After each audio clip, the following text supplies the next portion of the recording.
নমস্কার বন্ধুরা, রন্ধনে বন্ধনে আপনাদের অনেক অনেক স্বাগত। আজ নিয়ে এসেছি শীতকালীন স্পেশাল রেসিপি মেথি পরোটা। সেজন্য মেথি শাকটাকে ভালো করে ধুয়ে কুচিয়ে নিয়েছি, আর নিয়েছি একটা মিডিয়াম সাইজের পেঁয়াজ, ছোট ছোট করে কেটে নিয়েছি। পরিমাণ মতো আটা নিয়ে আটার সঙ্গে প্রথমে মেথি শাকটাকে মেশাতে হবে। দিয়ে দিলাম কুচিয়ে রাখা পেঁয়াজটা, তারপর দিলাম পরিমাণ মতন নুন। এবারে দুটো কাঁচা লঙ্কা কুচিয়ে রেখেছিলাম দিয়ে দিলাম, আর অল্প একটু গোবিন্দভোগ চাল মিক্সিতে আমি গুঁড়ো করে রেখেছিলাম সেটাও দিলাম। এবারে সমস্ত উপকরণ আটার সঙ্গে খুব ভালো করে মেশাতে হবে।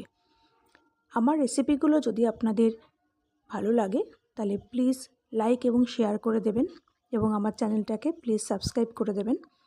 তারপর বেল আইকনটা প্লিজ প্রেস করে দেবেন, যাতে পরবর্তী রেসিপি আপলোড করলে তার নোটিফিকেশান আপনারা পেয়ে যান।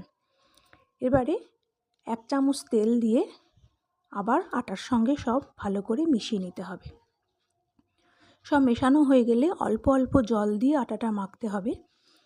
একবারে সব জল দেওয়া যাবে না, অল্প অল্প জল দিয়ে, খুব নরমও হবে না আবার খুব শক্ত হবে না, সেরকম একটা ডো বানিয়ে নিতে হবে। আটাটা মাখা হয়ে গেলে হাতে 1 চামচ তেল নিয়ে আটা মাখার গায়ে তেলটাকে খুব ভালো করে মাখিয়ে নিতে হবে। তেলটা মাখানো হয়ে গেলে ঢাকা দিয়ে আটা মাখাটাকে রেস্টের জন্য রেখে দেব। এরপরে রায়তার জন্য নিয়ে নিয়েছি 200 গ্রাম টক দই। প্রথমে চামচ দিয়ে টক দইটাকে একটু ফেটিয়ে নেব। দিয়ে দিলাম 1/2 চামচ নুন, 1/2 চামচ চিনি, একটা পেঁয়াজ, 1/2 ইঞ্চি আদা এবং 2টো কাঁচা লঙ্কা কুচিয়ে রেখেছিলাম সেটা দিলাম, আর দিলাম ধনেপাতা কুচি। এবারে সমস্ত উপকরণ দইয়ের সঙ্গে খুব ভালো করে মেশাতে হবে। প্রথমে চামচ দিয়ে একটু মিশিয়ে নেব, তারপরে একটা হ্যান্ড হুইস্কার দিয়ে দইটাকে খুব ভালো করে ফেটাতে হবে। দইতে কিন্তু জল দেওয়ার একেবারেই প্রয়োজন নেই, নুন আর চিনি দেওয়া আছে, তার থেকেই অনেকটা জল বেরোবে। এরপরে দিয়ে দেব 1 চামচ ভাজা মশলা। জিরে, ধনে এবং তেজপাতা শুকনো কড়াইতে ভেজে নিয়ে মিক্সিতে গুঁড়ো করে রেখেছি, সেটা দিয়ে দিলাম। ভাজা মশলাটা দিয়ে মিশিয়ে নিলেই তৈরি হয়ে যাবে রায়তা। অন্যদিকে দেখুন আমাদের আটাটাও একদম সেট হয়ে গেছে। প্রথমে একটু 2-3 মিনিট আটাটাকে হাত দিয়ে মেখে নিয়ে সেখান থেকে পরোটার জন্য লেচি কেটে নেব। তারপরে অল্প আটা দিয়ে প্রথমে যেমন নর্মাল আমরা রুটি বেলি ওরকম একটা রুটি প্রথমে বেলে নিতে হবে।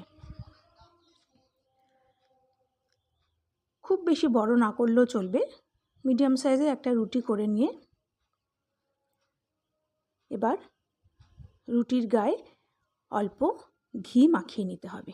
ঘি মাখানো হয়ে গেলে আমি যেভাবে করছি ওরকম করে রুটিটাকে রোল করে নিতে হবে।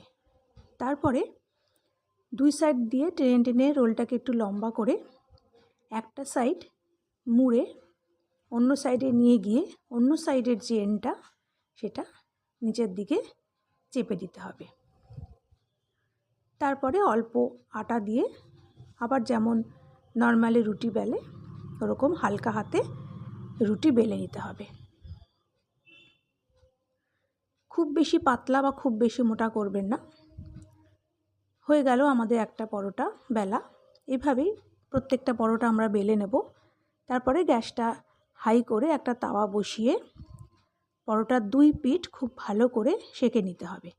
2 পিঠ সেঁকা হয়ে গেলে এক পিঠে ভালো করে তেল লাগিয়ে উল্টে দিয়ে অপর পিঠেও ভালো করে তেল বা ঘি লাগিয়ে নেবেন। আমি ঘি লাগিয়েছি, আপনারা তেলও লাগাতে পারেন।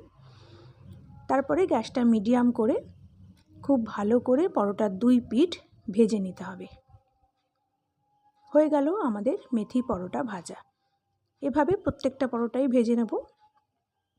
আমি পরোটাকে ভেজে একটা প্লেটে তুলে রেখেছি। আমি মেথি পরোটা সার্ভ করছি রায়তা দিয়ে। আশা করি আমার আজকের রেসিপিটি আপনাদের ভালো লেগেছে। পরের দিন আবার একটা নতুন রেসিপি নিয়ে চলে আসব। ততক্ষণ আপনারা ভালো থাকবেন, সুস্থ থাকবেন। নমস্কার।